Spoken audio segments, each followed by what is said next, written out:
பல்வேறு மாவட்ட நிகழ்வுகளை கொண்ட நம்மூர் செய்திகள் அடுத்தடுத்து வரவுள்ளன. கர்நாடக மாநிலம் கபினி அணையிலிருந்து காவிரி ஆற்றில் நீர் திறப்பு அதிகரிக்கப்பட்டிருப்பதால் தமிழக எல்லையான பிலிகுண்டுலுவுக்கு நீர்வரத்து வினாடிக்கு 3000 கனடியிலிருந்து 6000 கனடியாக அதிகரித்துள்ளது. இதன் காரணமாக ஒகேனக்கல் அருவிகளில் தண்ணீர் ஆர்ப்பரித்து கொட்டுகிறது. நீர்பிடிப்பு பகுதிகளில் தொடர்ந்து கனமழை பெய்வதால் நீர் திறப்பு மேலும் அதிகரிக்க வாய்ப்புள்ளது.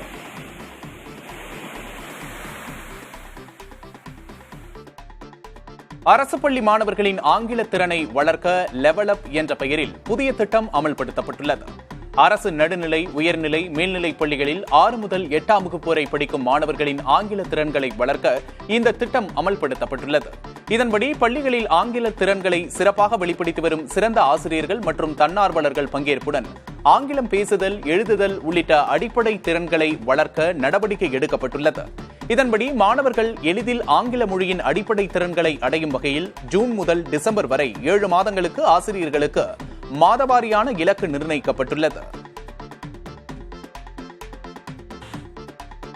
ஈரோடு மாவட்டம் கோபிச்செட்டிப்பாளையம் அருகே தகர ஷீட்டுகள் ஏற்றிச் சென்ற சரக்கு வேன் மீது இருசக்கர வாகனம் மோதிய விபத்தில் இளைஞர் உயிரிழந்தார்.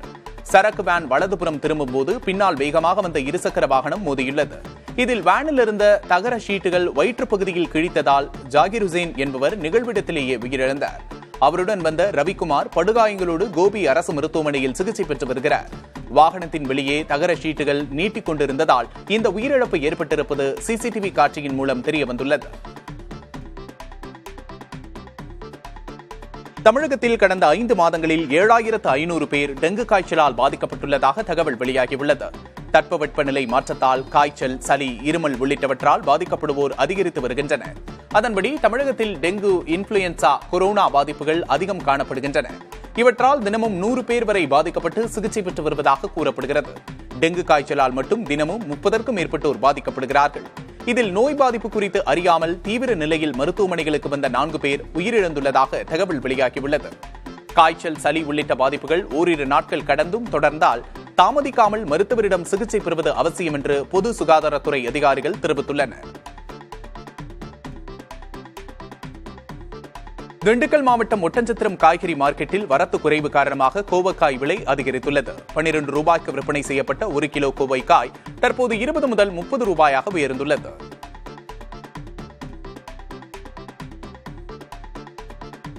சென்னை கோயம்பேடு மார்க்கெட்டில் வரத்து குறைவால் காய்கறிகளின் விலை அதிகரித்துள்ளது. 1 கிலோ தக்காளி 5 ரூபாய் அதிகரித்து 15 ரூபாய்க்கும், சின்ன வெங்காயம் 10 ரூபாய் அதிகரித்து 80 ரூபாய்க்கும் விற்கப்படுகின்றது. இதேபோல கேரட், பீட்ரூட், சௌச்சவ் உள்ளிட்ட காய்கறிகளின் விலையும் அதிகரித்துள்ளது. இதனிடையே பீன்ஸ் விலை மட்டும் 10 ரூபாய் குறைந்துள்ளது. கோவை மாவட்டம் வால்பாறை அருகே அதிரப்பள்ளி சாலையில் இருசக்கர வாகனத்தை யானைகள் சேதப்படுத்தியுள்ளன. ஆனகையா என்ற இடத்தில் யானைகள் கூட்டத்தை கண்டு சுற்றுலா பயணிகள் இருசக்கர வாகனத்தை விட்டு ஓடியுள்ளனர். கடந்த 2 தினங்களாக முழுக்கப்பாறை பகுதியில் இருந்து அதிரப்பள்ளி செல்லும் வாகனங்கள் யானைகள் வழிமறிப்பதாக வனத்துறையினர் தெரிவித்தனர். இதனால் இருசக்கர வாகனத்தில் செல்வதை தவிர்க்கவும், சிறிய வாகனங்கள் கனரக வாகனங்களின் பின்னால் வரவும் வனத்துறை எச்சரித்துள்ளது.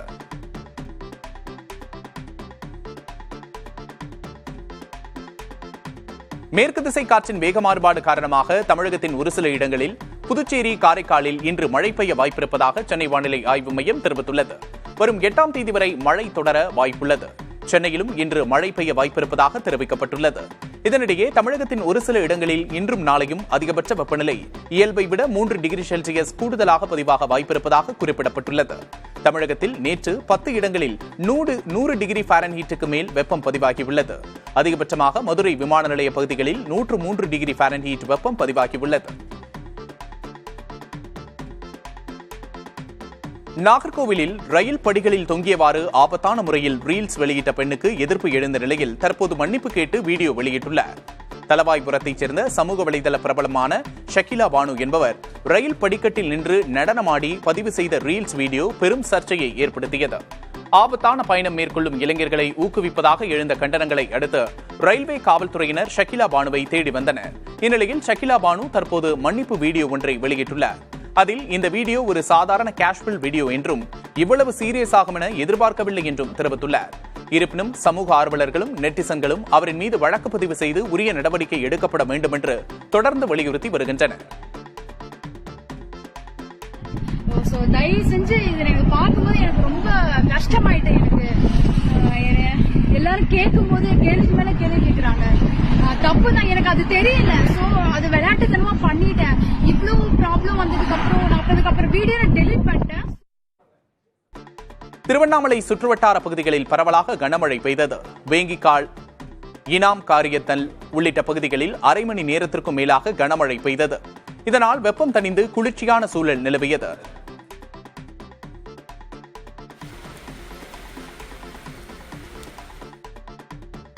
மதுரை மீனாட்சி சுந்தரேஸ்வரர் கோவிலில் வருடாந்திர வைகாசி வசந்த உற்சவ விழா கோலாகலமாக நடைபெற்று வருகிறது. 10 நாட்கள் நடைபெறும் இவ்விழாவின் 3ஆம் நாளில் சுந்தரேஸ்வரர் பிரியாவிடை சமேதராகவும் மீனாட்சியம்மன் சிம்மாசனத்திலும் எழுந்தருளி அம்மன் சன்னதி வழியாக புது மண்டபத்திற்கு புறப்பட்டனர். அங்கு அபிஷேக ஆராதனைகள் நடைபெற்றன. அதனைத் தொடர்ந்து சிறப்பு அலங்காரத்தில் புது மண்டபத்தில் இருந்து புறப்பட்ட சுவாமியும் அம்மனும் 4 சித்திரை வீதிகளில் வலம் வந்து பக்தர்களுக்கு அருள்பாலித்தனர்.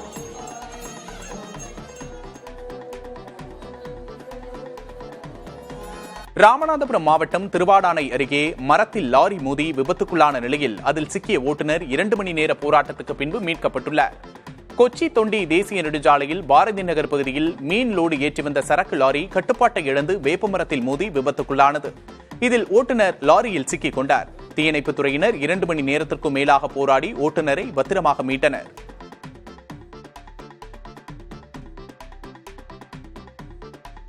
சிவகங்கையில் நள்ளிரவில் ஆடு, கோழி திருட வந்ததாக கூறி 2 அடித்து கொலை செய்யப்பட்ட சம்பவம் அதிர்ச்சியை ஏற்படுத்தியுள்ளது. அழகமாநகரி கிராமத்தில் ஆடு, கோழிகளை திருட வந்ததாக மணிகண்டன் மற்றும் சிவசங்கரன் ஆகியோரை விரட்டிப்பிடித்த கிராம மக்கள் கடுமையாக தாக்கியதாக கூறப்படுகிறது. அதில் 2 படுகாயமடைந்த நிலையில் சிவகங்கை மருத்துவக் கல்லூரி மருத்துவமனைக்கு கொண்டு செல்லும் வழியில் உயிரிழந்தனர். இது தொடர்பாக 10 பேரை பிடித்து காவல்துறையினர் விசாரித்து வருகின்றனர்.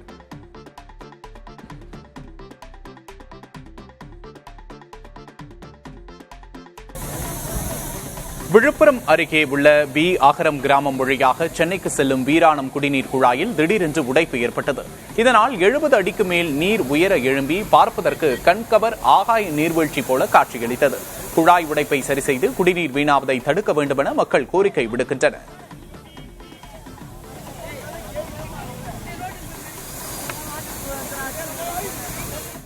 நாகை மாவட்டம் திருப்புகலூரில் அமைந்துள்ள பிரசித்தி பெற்ற கருந்தால் குழலி அம்பாள் அக்னீஸ்வர சுவாமி கோவிலில் 30க்கும் மேற்பட்ட மாணவர்கள் ஒரே நேரத்தில் சிவத்தாண்டவன் நடனமாடி கின்னஸ் சாதனை முயற்சியில் ஈடுபட்டனர். சென்னை, கோவை, திருச்சி, தஞ்சை, மயிலாடுதுறை உள்ளிட்ட மாவட்டங்களைச் சேர்ந்த 300க்கும் மேற்பட்ட மாணவர்கள் சுமார் அரை மணி நேரம் இடைவிடாது சிவத்தாண்டவ நடனமாடி அசத்தினர்.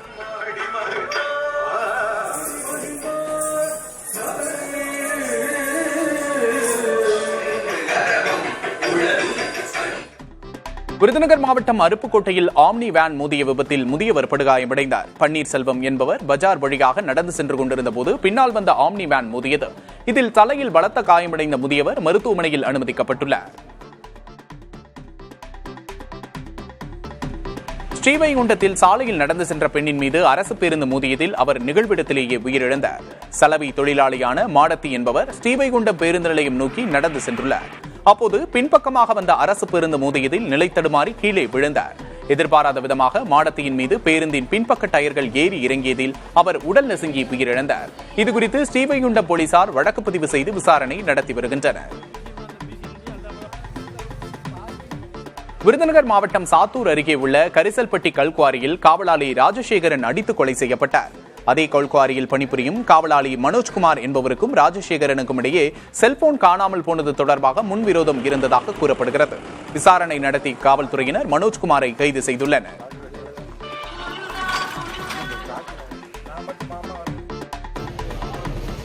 மதுரை மாவட்டம் முசலம்பட்டியில் அனுமதியின்றி வீட்டில் பதுக்கப்பட்டிருந்த 8 லட்சம் ரூபாய் மதிப்பிலான பட்டாசுகள் பறிமுதல் செய்யப்பட்டுள்ளன. சிவன்காளி கோவில் தெருவில் சட்டவிரோதமாக பட்டாசு விற்பனை நடைபெறுவதாக காவல்துறையினருக்கு ரகசிய தகவல் கிடைத்துள்ளது. அதன் அடிப்படையில் சோதனையில் ஈடுபட்ட அவர்கள் பெட்டிக்கடை நடத்தி வரும் பாண்டீஸ்வரி என்பவரது வீட்டிலிருந்து பட்டாசுகளை பறிமுதல் செய்துள்ளனர். தொடர்ந்து அவரிடம் விசாரணை நடத்தி வருகின்றனர்.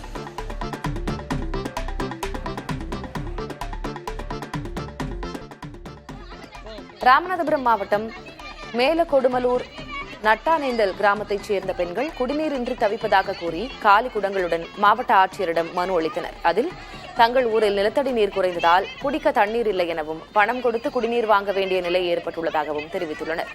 தங்கள் கிராமத்தில் போர்வெல் அமைத்து தடையில்லா குடிநீர் கிடைக்க நடவடிக்கை எடுக்க வேண்டும் எனவும் கோரியுள்ளனர்.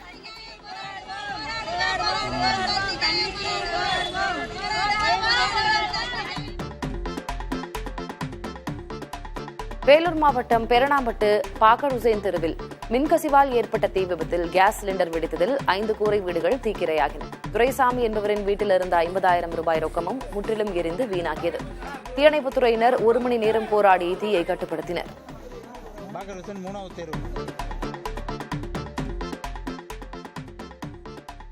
திருவிழாக்கள் இல்லாத காலங்களில் கலைஞர்களின் வாழ்வாதாரத்தை பாதுகாக்க 6 மாத கால நிவாரணம் வழங்க அரசு நடவடிக்கை எடுத்து வருவதாக நாட்டுப்புற கலைஞர்கள் நல வாரிய தலைவர் வாகை சந்திரசேகர் தெரிவித்துள்ளார்.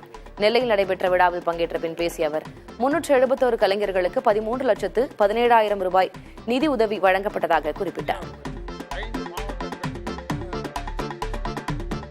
சென்னை அம்பத்தூரில் தனியார் நிறுவன ஊழியர்கள் நிலுவையில் உள்ள PF மற்றும் செட்டில்மெண்ட் தொகையை வழங்க கோரி முற்றுகை போராட்டம் நடத்தினர். பேச்சுவார்த்தை நடத்திய நிறுவனம் ஜூன் 30ஆம் தேதிக்குள் அனைத்து நிலுவைத் தொகைகளையும் வட்டியுடன் வழங்குவதாக எழுத்துப்பூர்வமாக உறுதியளித்தது. இதைத் தொடர்ந்து தொழிலாளர்கள் தங்கள் போராட்டத்தை திரும்பப் பெற்றனர்.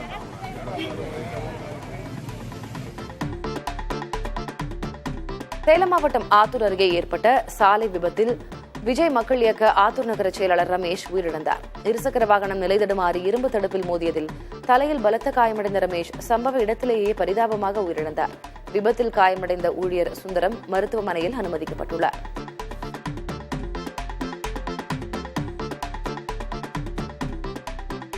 கோவை மாவட்டம் கருமத்தம்பட்டி அருகே சாலையோரம் நிறுத்தி வைக்கப்பட்டிருந்த சுற்றுலா வேன் தீப்பிடித்து எரிந்தது. வேனில் கரும்புகை வருவதை கண்ட பொதுமக்கள் தீயை கட்டுப்படுத்த முயற்சித்தும் வேகமாக பரவியதால் கட்டுப்படுத்த முடியவில்லை. தகவல் அறிந்து வந்த தீயணைப்புத் துறையினர் தீயை கட்டுக்குள் கொண்டு வந்தனர். வேனில் பயணிகள் யாரும் இல்லாததால் அசம்பாவிதம் தவிர்க்கப்பட்டது.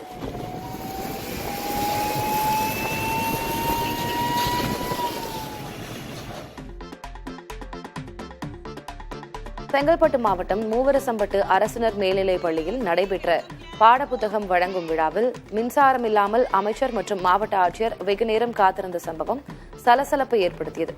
பள்ளிக்கல்வித்துறையின் ஒருங்கிணைப்பில் நடைபெற்ற இந்த நிகழ்ச்சியில் சிறு குறு மற்றும் நடுத்தர தொழில்துறை அமைச்சர் தாமு அன்பரசன் மற்றும் செங்கல்பட்டு மாவட்ட ஆட்சியர் அருண்ராஜ் உள்ளிட்டோர் கலந்து கொண்டனர்.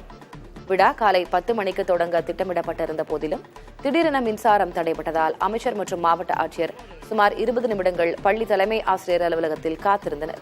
அதன் பின்னர் மின்வாரிய அதிகாரிகள் நடவடிக்கை எடுத்ததால் மின்சாரம் வந்தது. மாணவர்கள் வெயிலில் காத்திருந்தனர்.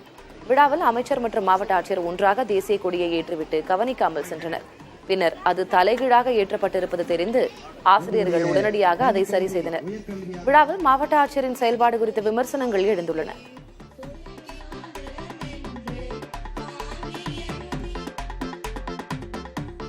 சென்னை சைதாப்பேட்டையில் அமைந்துள்ள திருவள்ளுவர் குருகுலம் நடுநிலைப் பள்ளி விளையாட்டு மைதானத்தில் தற்காலிகமாக தங்கி வந்த குடும்பங்களை வெளியேற்ற வலியுறுத்தி பள்ளி ஆசிரியர்கள், பெற்றோர் மற்றும் பழங்குடி மாணவர்கள் போராட்டம் மேற்கொண்டனர்.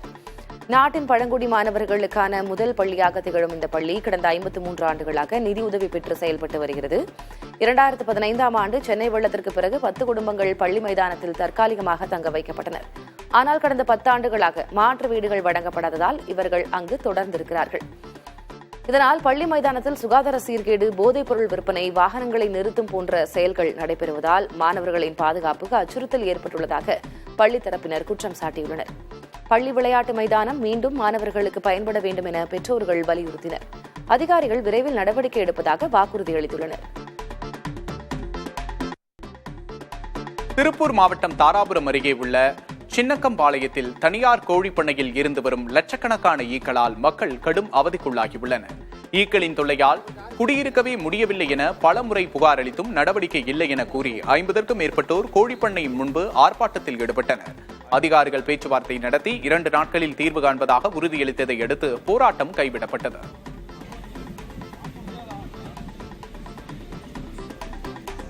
நெல்லை மாவட்ட வருவாய் அலுவலர் சுகன்யாவை கண்டித்து வருவாய்த்துறையினர் கருப்பு பேட்ஜ் அணிந்து போராட்டம் நடத்தினர்.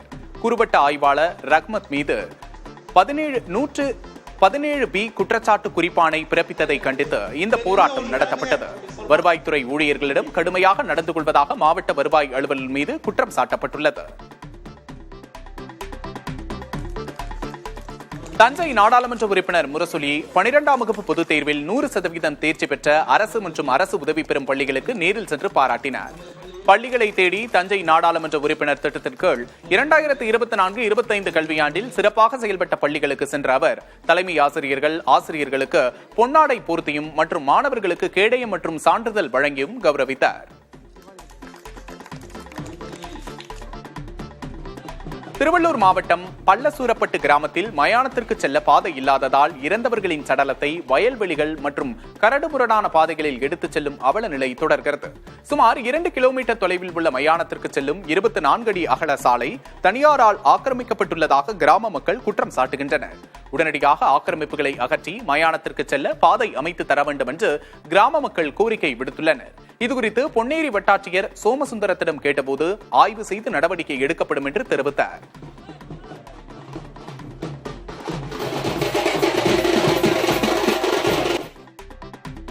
தூத்துக்குடி மாவட்டம் சாத்தான்குளத்தில் சாலையோரங்களில் இருந்த அரசியல் கட்சிகள் மற்றும் சமுதாய கொடிக்கம்பங்கள் உயர்நீதிமன்றத்தின் உத்தரவின்படி அகற்றப்பட்டன. சாத்தான்குளம் புதிய பேருந்து நிலையம், காமராஜர் சிலை, மேல சாத்தான்குளம் ஆகிய பகுதிகளில் இருந்த 30க்கும் மேற்பட்ட கொடிக்கம்பங்களை நெடுஞ்சாலைத்துறை அதிகாரிகள் அகற்றினர்.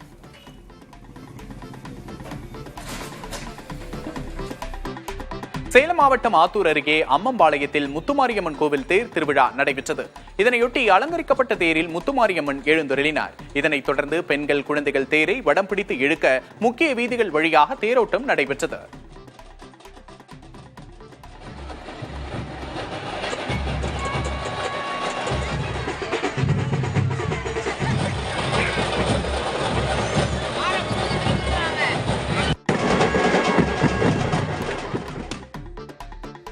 மதுரை காமராஜர் பல்கலைக்கழக பதிவாளர் அலுவலகம் முன்பு ஓய்வூதியதாரர்கள் ஆர்ப்பாட்டம் நடத்தினர். இப்பல்கலைக்கழகத்தில் நிதி நெருக்கடி உள்ளதால் பேராசிரியர்கள், ஊழியர்களுக்கு ஊதியம் மற்றும் ஓய்வூதியம் வழங்குவதில் காலதாமதம் ஏற்படுவதாக கூறப்படுகிறது.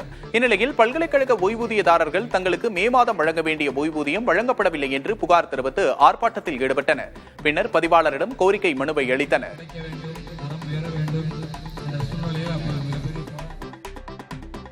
நீலகிரி மாவட்டம் குன்னூர் அருகே கேரட் ஏற்றி வந்த லாரி கவிழ்ந்தது. உதகை அருகே உள்ள முள்ளிக்கூர் பகுதியிலிருந்து கேரட் ஏற்றி சென்ற லாரி குன்னூர் மேட்டுப்பாளையம் தேசிய நெடுஞ்சாலை டபுள் ரோடு அருகே ஓட்டுநரின் கட்டுப்பாட்டை இழந்து சாலையில் கவிழ்ந்தது. இதில் சிறு காயங்களோடு ஓட்டுநர் சுபாஷ், லாரியில் பயணித்த குருமூர்த்தி ஆகியோர் உயிர் தப்பினர்.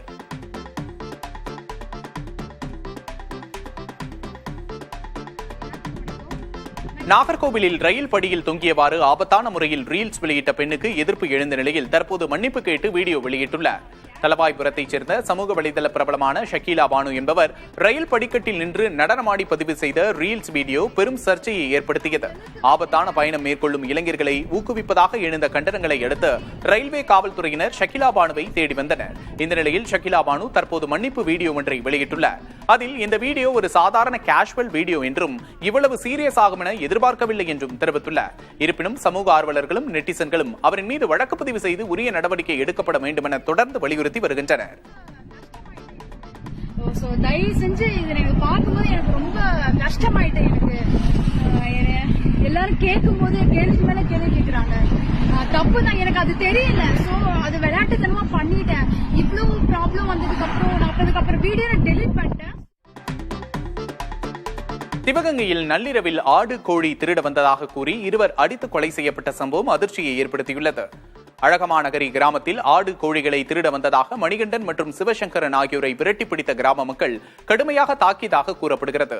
அதில் இருவரும் படுகாயமடைந்த நிலையில் சிவகங்கை மருத்துவக் கல்லூரி மருத்துவமனைக்கு கொண்டு செல்லும் வழியில் உயிரிழந்தனர். இது தொடர்பாக 10 பேரை பிடித்து காவல்துறையினர் விசாரித்து வருகின்றனர்.